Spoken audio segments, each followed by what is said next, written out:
আজ বানাচ্ছি গ্রিন মশলা fish curry. আমি এখানে কাতলা মাছ ব্যবহার করেছি। এটি মূলত কোঙ্কানি রান্না, যেখানে নারকেল, কারিপাতা এবং তেঁতুল ব্যবহার হয়।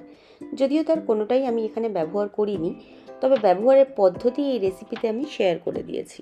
প্রথমেই মাছ ভালো করে ধুয়ে জল ছড়িয়ে নিয়ে তাতে নুন আর হলুদ মাখিয়ে রাখলাম।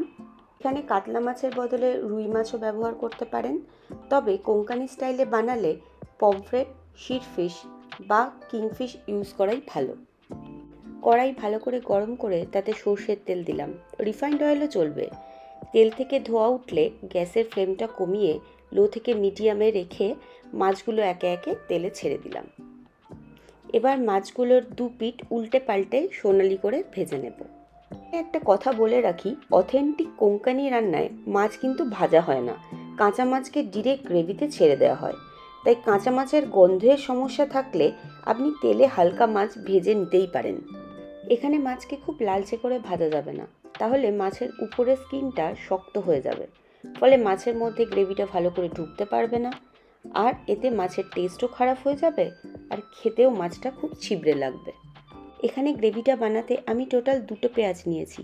তার মধ্যে অর্ধেক মানে একটা পেঁয়াজ আমি বেটে নেব। পেঁয়াজের সাথে বেটে নেব 1 মুঠো ভালো করে ধুয়ে রাখা ধনেপাতা,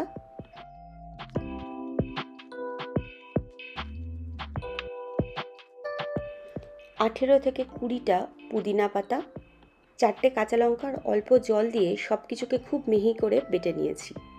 এর মধ্যে এবার 3 টেবিল চামচ টক দই দিয়ে আবার ভালো করে বেটে নিলাম। এখানে চাইলে টক দইয়ের বদলে টমেটো ব্যবহার করা যেতে পারে। সব শেষে আদা বাটা আর রসুন বাটা অ্যাড করে ফিশ কারির এই গ্রিন মশলাটা আমি রেডি করে নিলাম। এবার ওই মাছ ভাজার কড়াইতেই গোটা গরম মশলা আর তেজপাতা ফোড়ন দিয়ে আমি 10 সেকেন্ড মতো সাঁতলে নেব। এবার ওই তেলে আমি বাকি অর্ধেক পেঁয়াজটা দিয়ে সোনালি করে ভেজে নেব। এই ফিশ কারিটা কোঙ্কানি স্টাইলে বানাতে চাইলে এখানে কয়েকটা কারি পাতা তেলে অ্যাড করতে হবে। পেঁয়াজটা ভাজা হয়ে সোনালি বাদামি রং ধরলেই বেটে রাখা মশলাটা তেলে দিয়ে দিতে হবে। মশলাটা ভালো করে তেলে নাড়াচাড়া করে ভেজে একেবারে শুকিয়ে ফেলতে হবে। যখন মশলার উপরে এরকম বুদবুদ তৈরি হবে, বুঝতে হবে মশলাটা অলমোস্ট শুকিয়ে এসেছে। তখন এতে দিয়ে দেব সামান্য নুন,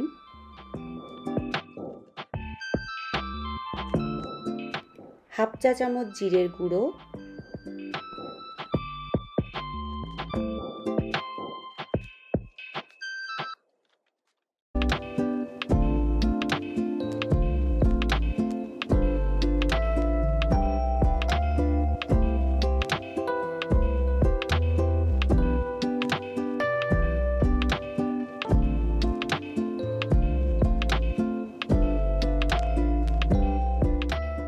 যখন মশলা ক্রমাগত নাড়াচাড়া করে এইভাবে কষতে কষতে দেখা যাবে মশলার চারপাশ থেকে বুদবুদের আকারে তেল ছাড়তে শুরু করেছে, তখনই আমরা মশলায় দিয়ে দেব পরিমাণ মতো জল।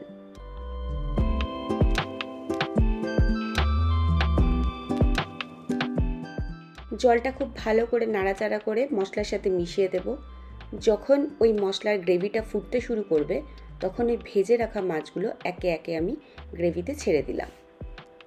মাছগুলোকে গ্রেভির মধ্যে হালকা নাড়াচাড়া করে কড়াইটা ঢেকে দিয়ে গ্যাসের ফ্লেমটা লো থেকে মিডিয়াম হিটে রেখে 10 মিনিট মতন আমি মাছটা রান্না করে নেব।